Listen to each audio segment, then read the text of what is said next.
from the Philippines. We are proud and happy to have in this podcast Mr. Gregory, Director of the Asia Maritime Transparency Initiative of the Center for Strategic and International Studies in Washington, D.C. Good evening and good morning, Greg. Hey, Chester, how are you?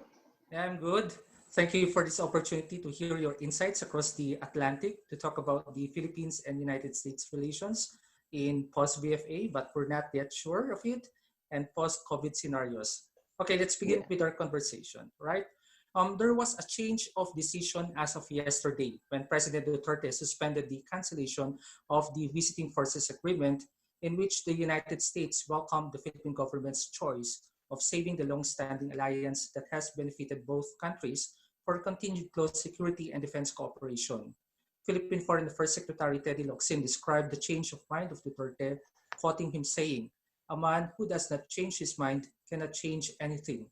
He ran on this slogan, referring to the election campaign as "Change is coming." But on only last June 2, the Embassy of the USA in the Philippines released a statement regarding the VFA when on June 1, the government of the Philippines notified the U.S. Embassy of the Philippines of its decision to suspend termination of the VFA. In light of political and other developments in the region and the world caused by the pandemic and the recent naval clash between China and the U.S., did the U.S. government see this coming where the Philippines, being its oldest treaty ally in Asia, might withdraw defense and military support from your country, while some might argue that the death knell of the VFA will come from Washington itself instead of Manila? Is the U.S. ready to lose the Philippines from its alliance? I think that the U.S. administration has known since July of 2016 that this was going to be a difficult alliance to manage under President Duterte. And by January 2017, with President Trump coming in, we had two leaders, both of whom seemed to no longer care all that much about the alliance. At least they didn't put the same value in it that both sides historically have. So, of course, everybody knew it was going to be difficult. From the earliest days, President Duterte's claims that he would end the Enhanced Defense Cooperation Agreement, he would end all military-to-military cooperation, he would no longer buy arms from the U.S. Most of these things got walked back. So I do think a certain complacency that took over in Washington. Most people assumed that while President Duterte would continue to rail against the Americans, the cooler heads in the AFP and DND would prevail. So yeah, the sudden abrogation of the VFA, for what largely seemed to be political reasons, right? It had very little to do with the agreement itself. I do think that caught Washington flat-footed. I also suspect that this now suspension of the abrogation has surprised Washington, because the consensus around the U.S. has certainly been that there was nothing that the Americans could do, because there was nothing that President Duterte was asking for. There was nothing that the Americans could give to make this stop. Now it's not clear what happens. We have an extra 6 months. Six months to do what is not entirely clear. And of course, when President Duterte came into office in 2016, he plotted the foundation of the independent foreign policy, which brought various silver linings on the Philippine foreign policy. In short, the Philippine government wants to articulate operative words for its paradigm shift of foreign policy to equibalancing or diversification of alliances, which we saw when he entered friendships with new strategic partners like Russia and China. However, critics would find his efforts that the diversification efforts are pivots to Beijing and Moscow. How does Washington feel about this equibalancing act of Manila? I think there's a deep level of distrust about whether or not President Duterte is really after a rebalancing of foreign policy, rather than, as you said, a pivot toward China or Russia. Because it does seem that, President Duterte has gone to Beijing now, 5 times in the last 3 years. He is extraordinarily forgiving of anything that China does. China could go out and ram and sink a Filipino ship and get less criticism than the U.S. does for a untoward word that the president doesn't like. So there is certainly a sense, I think, in Washington, and rightly, that for President Duterte personally, it's not really about equal balancing. It's about rebalancing toward the Chinese and away from the Americans. And that's also clearly reflected in the domestic debate within the Philippines, where for the Mm, Philippine defense establishment and most of the bureaucracy, there is a deep distrust about this new outreach to other partners. You know, the Russians are one thing, but the AFP has been wholly unwilling to go along with the Duterte government when it comes to security relationships with the Chinese. Um, Now, all of that said, there's not, you know, it is so difficult to read the intentions of President Duterte, and mm, day to mm. day things seem to change. And so I don't think that there has been that much consideration about an overall strategy in Manila and Washington. Right, I think for right. most people in Washington, the assumption is that this is largely driven by personality, and Mm, mm. that they can't really plan long term Could because we, President Duterte could wake up tomorrow and do yeah, something yeah, different. yeah, yeah. Can we consider this as a form of strategic ambiguity? If you assume it's strategic, but I don't. I don't see a lot of strategy from President Duterte or from Mm-hmm. President Trump, to be clear, right? I mean, Right, what right, AFP does is strategic. What DND does is strategic. What the U.S. Pentagon does is strategic. What the presidents do is wake up on the wrong side of the bed sometimes. right, right, right. But you know, one of the constructive criticisms about the defense and security relationship of the U.S. and the Philippines was about the asymmetry of relationship. Some would say that, of course, the U.S. is a big country, while the Philippines is just a former colony of the U.S. So there is some level of asymmetry in terms of the relationship. What are your comments about this?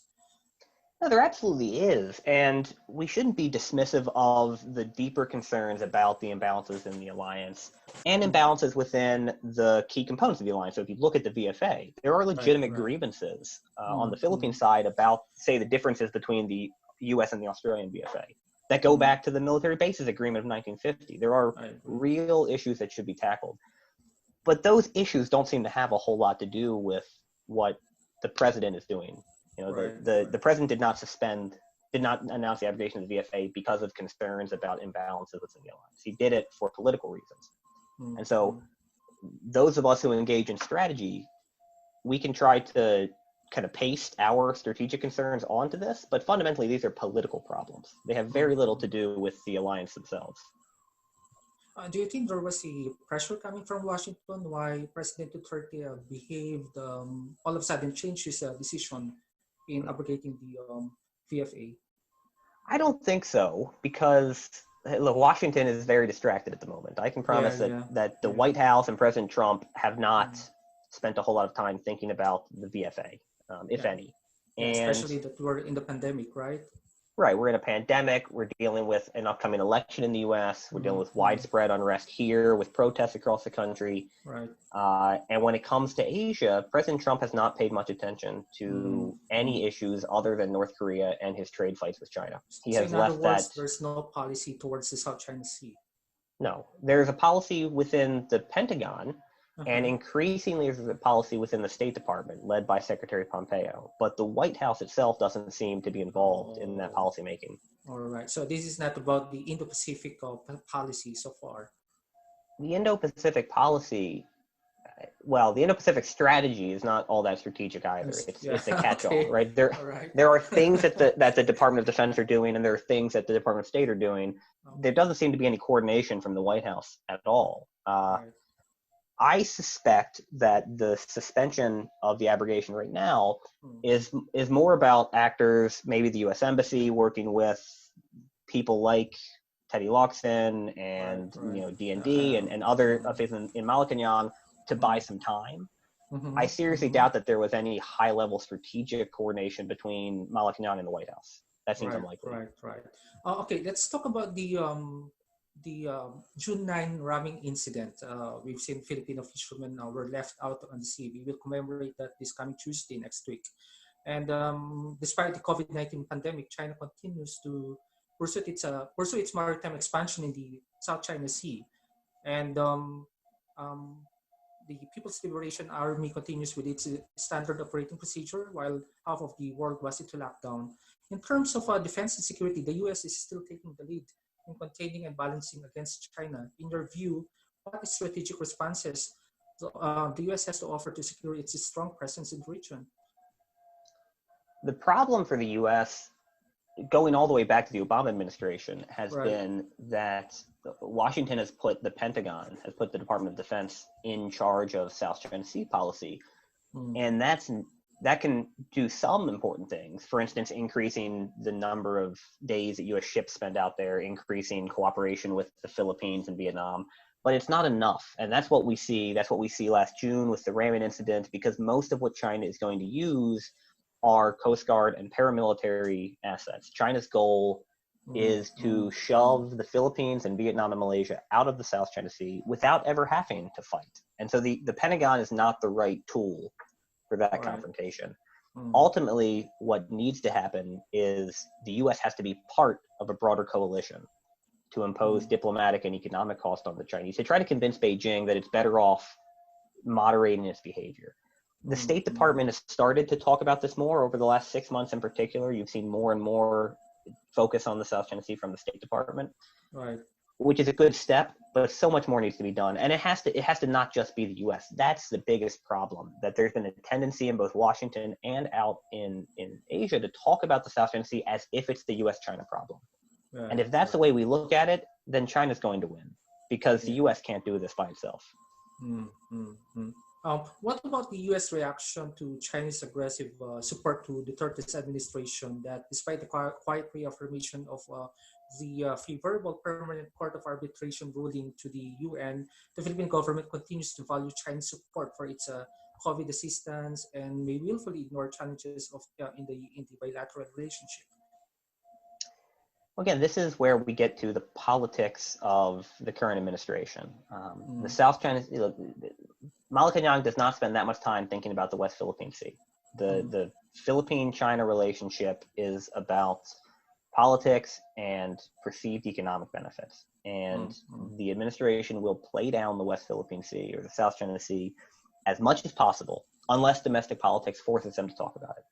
Mm. So when it comes to things like the amount of Chinese assistance on COVID, it's hard to put a number to it. Mm. Mm. It's been significant. It's hard to argue that it's been more than the U.S. The U.S. has pledged about a quarter of all of its assistance in Southeast Asia to just the Philippines over the last 2 months, about $20 million. China has sent PPE and masks. Mm. Both of Mm. those are fine, but you'd be hard pressed to hear President Duterte talk about U.S. assistance, right? He only talks about China's assistance. Right. Right. Right. When it comes to economics, right? Mm. The biggest investors in the Philippines are still the Japanese, and Mm. yet you've never heard President Duterte talk about Japanese investment in the Philippines. He goes out and talks about Chinese investment, even though most of those Mm. Chinese projects never show up. This is Right. about Right. politics. Mm. Mm. And maybe for my final question, in the post-COVID era, how do you see the Philippines and U.S. bilateral relationship despite the growing sentiment in the region that it will open a robust opportunity for a China-centric world order? I don't know that that's true. It's a little hard Mm. while we're in the middle of the pandemic still to judge how things will fall out. But what I see is that both Beijing and Washington are reconfirming the worst beliefs about them in the region. Right. So Right. for most of Southeast Asia, I think most people look at China and see a bully. Right. China Mm. Mm. hid the severity of the pandemic and made it worse, and then continued to beat up its neighbors in the South China Sea. And that is the way a bully behaves, not a responsible power. But on the other side, the Americans we're not closing ourselves in glory here, Right. Right. withdrawing from the World Health Organization and making this all about US China. So if anything, it's likely to lead to a further disintegration of cooperation and order in the region, a splintering of the regional order in which states will assume that they can't rely on either China or the United States. Mm. Now, this is also all complicated by political changes, right? What happens if we have a change of government in the US and a Biden government comes in and is much more supportive of alliances and partnerships and begins to rebuild some of this? That could help. A Trump 2.0 could make this splintering of the order even worse. Right. And of course, in the Philippines in 2022, what happens? And so Yeah. we're all, I think, feeling in the dark here, trying to Mm. figure out what's going Mm. to happen. But it seems like Xi Jinping will remain after 2022. And after long after the next governments in the Philippines and the U.S. after that. I Right. mean, the one thing that we're seeing from China, though, that's I think telling for people is the response to the pandemic Mm. from Chinese diplomats has been entirely inward looking. Right? Yeah. They're turning to nationalism, the so-called wolf warrior diplomacy, Right. Right. to speak to the domestic audience, Mm. even though it's playing badly internationally. So, Mm. doubling down on tough rhetoric on the South China Sea, hyper sensitivity about criticism, what's going on in Hong Kong. I mean, none of this is the way that an emerging great power behaves. China is behaving the way an insecure middle power Mm. would behave, Right. and so to me, it belies the idea that Beijing is really confident enough to step forward and try to seize on the opportunity of U.S. Mm. distraction right now. And Mm. the U.S. is not doing itself any favors either, but I don't see any sign Right. that either of these countries are prepared to be global leaders right now.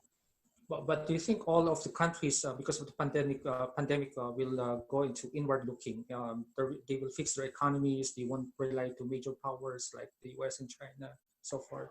Well, no, I don't think that. Well, I think for most of the region, especially looking at developing and middle powers, inward looking is not an option, right? You cannot have an inward looking autarkic economy in this world. And so they're going to look to diversify relations as much as they can. Yeah. When you look at the projections for unemployment numbers and slow growth from the IMF, it's going to be brutal in Southeast Asia over the next 2 years. Through at least 2022, this could get worse than the Asian financial crisis was.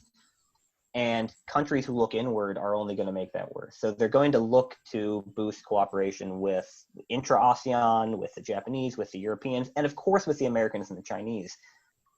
But I don't see the Americans or the Chinese coming out as a champion of global order from this. I see this being more and more a dispersal of influence and authority. And maybe, from the American perspective, if this ends up damaging both China and the U.S., Right. but others like the Europeans and the Japanese can help step into the void, then that's not the worst thing that could happen. But I'm not going to put my bets down either way. All right. Well, maybe for one last, I'm sorry. Do you see a stronger bilateral relationship between the Philippines and U.S. in the future? I guess it depends on how far out into the future we look. Right. The alliance is going to remain deeply troubled through at least 2022.